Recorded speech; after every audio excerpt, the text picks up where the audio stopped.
And big breaking news coming in. Prime Minister Narendra Modi addressing the United Nations General Assembly. 130 crore से ज्यादा लोगों की तरफ से प्रत्येक सदस्य देश को बहुत बहुत बधाई देता हूं। भारत को इस बात का बहुत गर्व है कि वो संयुक्त राष्ट्र के संस्थापक देशों में से एक है। आज के इस ऐतिहासिक अवसर पर मैं आप सभी के सामने भारत के 130 करोड़ लोगों की भावनाएं इस वैश्विक मंच पर साझा करने आया हूं। अध्यक्ष महोदय, 1945 की दुनिया निश्चित तौर पर आज से बहुत अलग थी।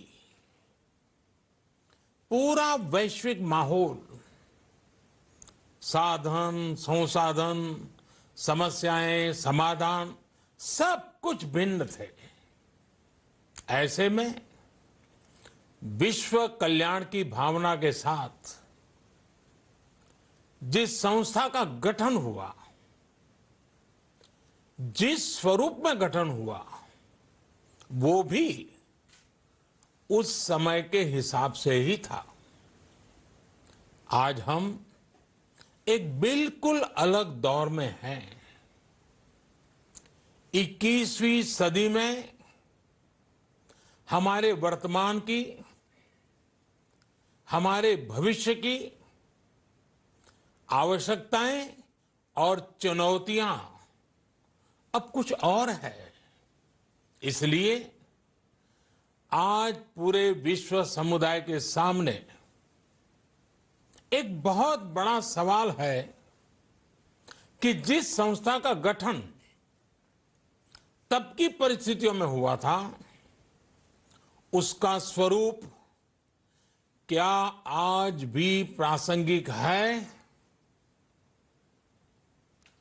सदी बदल जाए और हम न बदलें तो बदलाव लाने की ताकत भी कमजोर हो जाती है।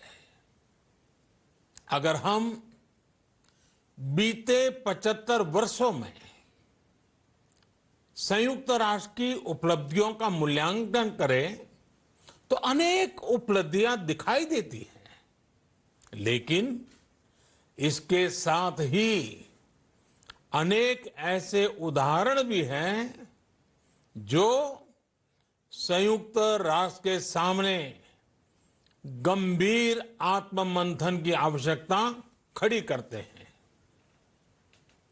ये बात सही है कि कहने को तो तीसरा विश्व युद्ध नहीं हुआ, लेकिन इस बात को नकार नहीं सकते कि अनेकों युद्ध हुए,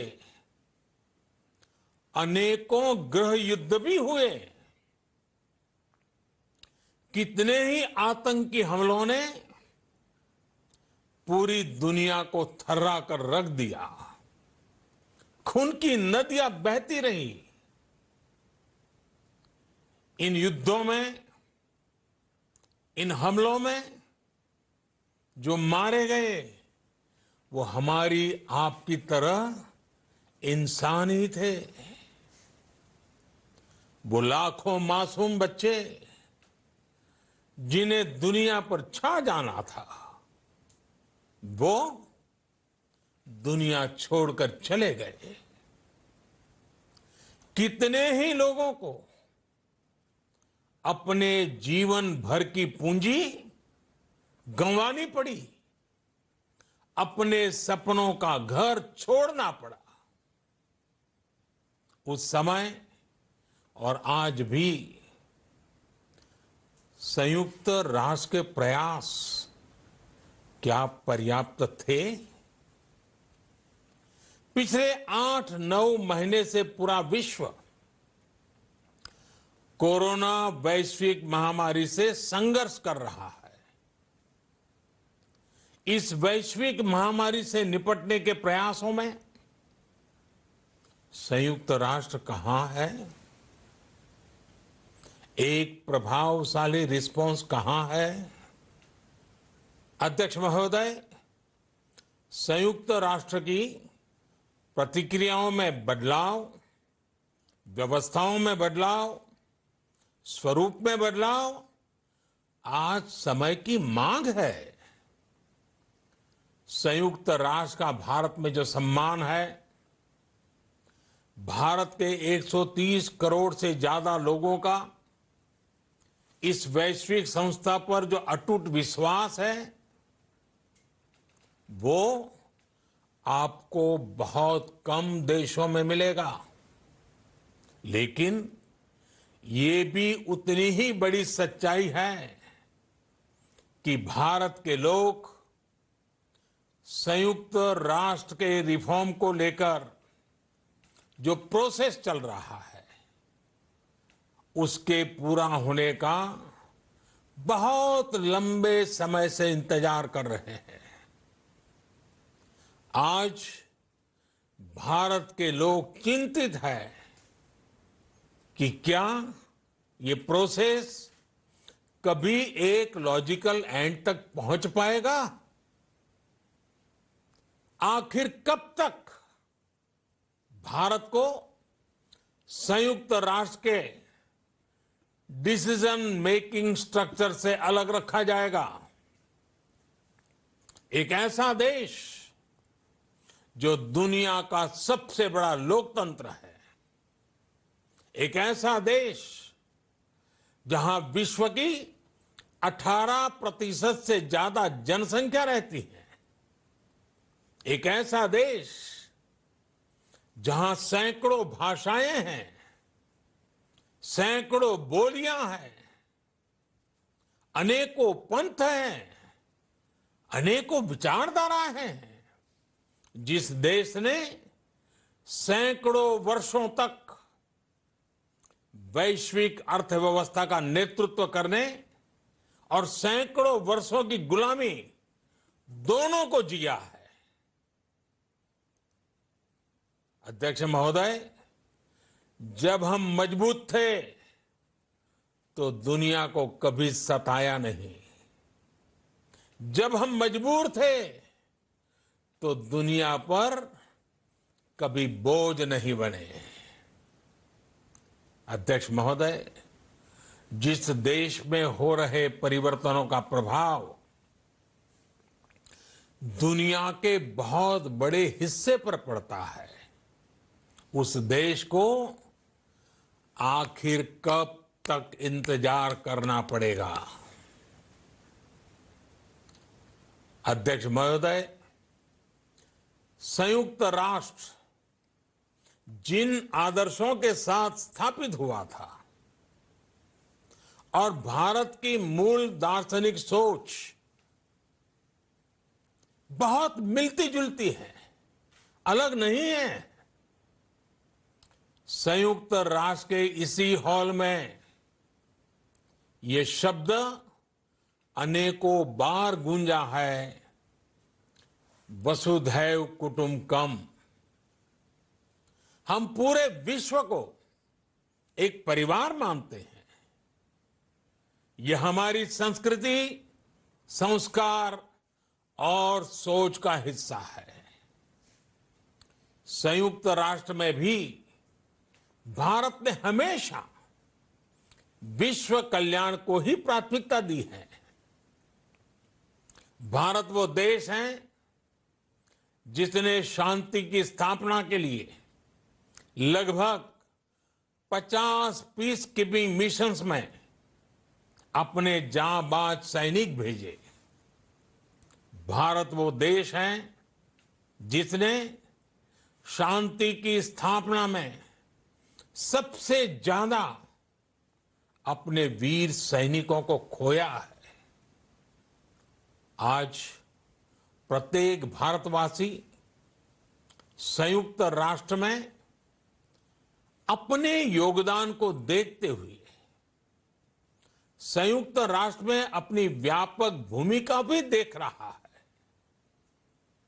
अध्यक्ष महोदय, 2 अक्टूबर को international day of non violence और 21 जून को इंटरनेशनल डे ऑफ योगा, इनकी पहल भारत ने ही की थी।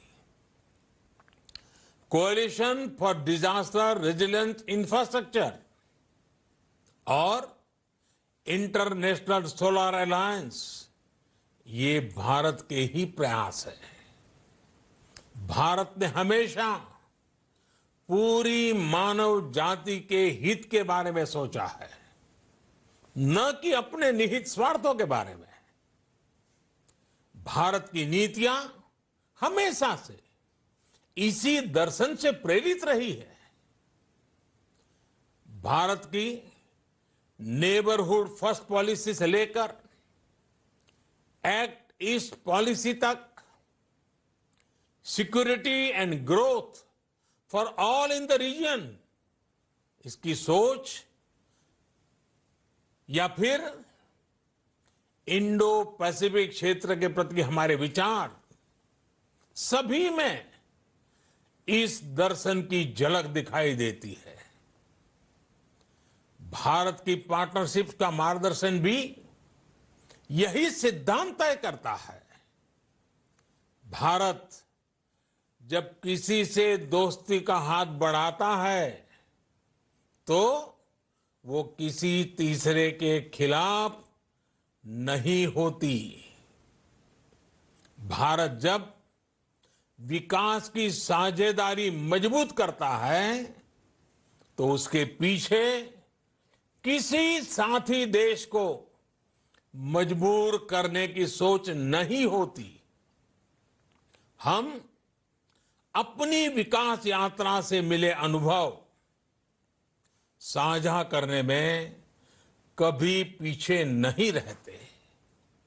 अध्यक्ष महोदय, पैंडेमिक के इस मुश्किल समय में भी भारत की फार्मा इंडस्ट्री ने 150 से अधिक देशों को जरूरी दवाइयां भेजी हैं। विश्व के सबसे बड़े वैक्सीन उत्पादक देश के तौर पर आज मैं वैश्विक समुदाय को एक और आश्वासन देना चाहता हूं।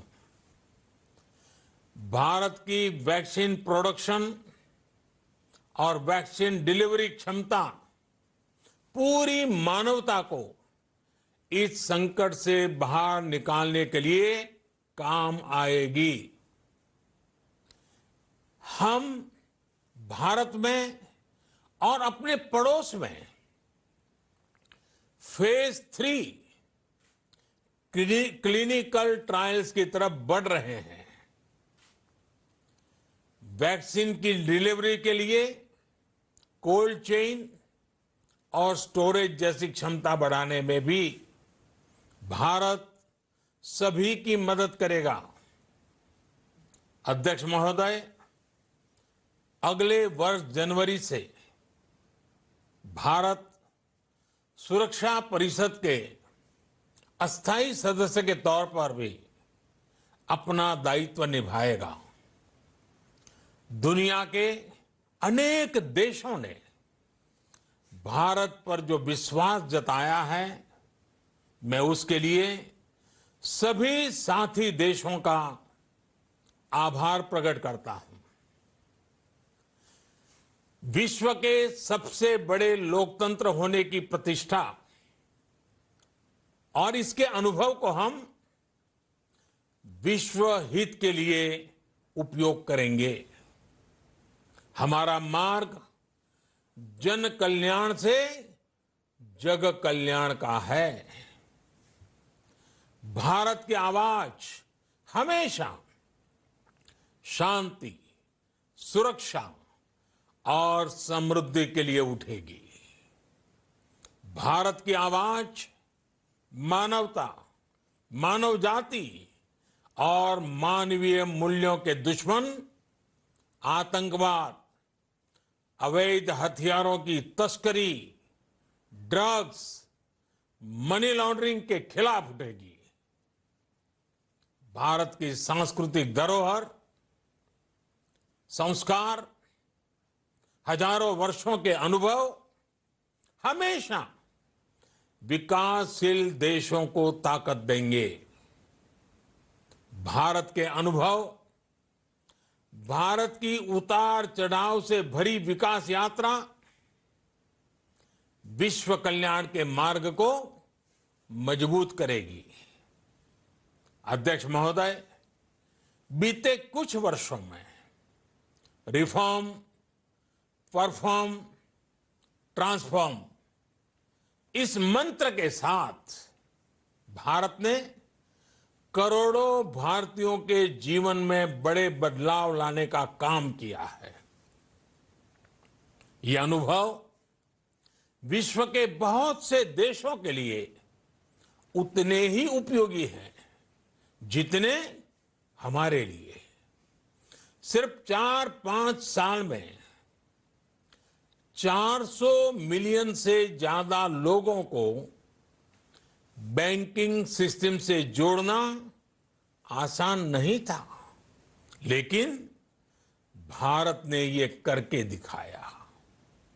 सिर्फ 4-5 साल में 600 मिलियन लोगों को ओपन डेफिकेशन से मुक्त करना आसान नहीं था, लेकिन भारत ने ये करके दिखाया। सिर्फ 2-3 साल में 500 मिलियन से ज्यादा लोगों को मुफ्त इलाज की सुविधा से जोड़ना आसान नहीं था, लेकिन भारत ने ये करके दिखाया। आज भारत डिजिटल ट्रांजैक्शन के मामले में दुनिया के अग्रणी देशों में है। आज भारत अपने करोड़ों नागरिकों को डिजिटल एक्सेस देकर एम्पावरमेंट और ट्रांसपेरेंसी सुनिश्चित कर रहा है। आज भारत वर्ष 2025 तक अपने प्रत्येक नागरिक को टीबी से मुक्त करने के लिए बहुत बड़ा अभियान चला रहा है। आज भारत अपने गांवों के 150 मिलियन घरों में पाइप से पीने का पानी पहुंचाने का अभियान चला रहा है। कुछ दिन पहले ही भारत ने अपने 6 लाख गांवों को ब्रॉडबैंड ऑप्टिकल फाइबर से कनेक्ट करने की बहुत बड़ी योजना की शुरुआत की है। अध्यक्ष महोदय, पैंडेमिक के बाद बनी परिस्थितियों के बाद हम आत्मनिर्भर भारत के विजन को लेकर आगे बढ़ रहे हैं। आत्मनिर्भर भारत अभियान ग्लोबल इकोनॉमी के लिए भी एक फोर्स मल्टीप्लायर होगा।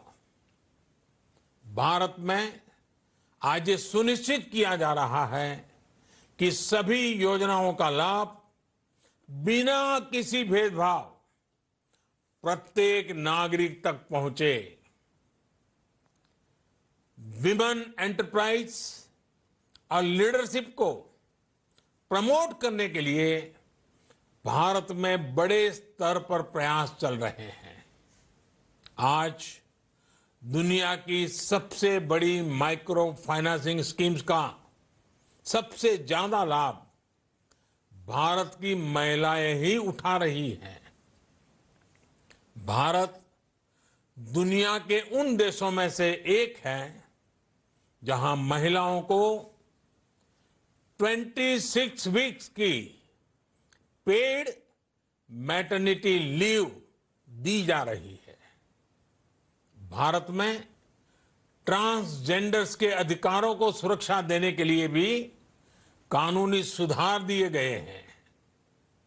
अध्यक्ष महोदय, भारत विश्व से सीखते हुए, विश्व को अपने अनुभव बांटते हुए आगे बढ़ना चाहता है। मुझे विश्वास है कि अपने 75वें वर्ष में संयुक्त राष्ट्र और सदस्य सभी देश इस महान संस्था की प्रासंगिकता बनाए रखने के लिए और प्रतिबद्ध होकर काम करेंगे। संयुक्त राष्ट्र में संतुलन और संयुक्त राष्ट्र का सशक्तिकरण विश्व कल्याण के लिए उतना ही अनिवार्य है। आइए संयुक्त राष्ट्र के 75वें वर्ष पर हम सब मिलकर अपने आप को विश्व कल्याण के लिए एक बार फिर समर्पित करने का प्रण लें। धन्यवाद। Right, Prime Minister Narendra Modi speaking there, a virtual session at the United Nations General Assembly, and different issues covered, and we will one by one take you through different excerpts as well. Listen in first, but one of the most important pitch made, and that with regard to the prevention of war.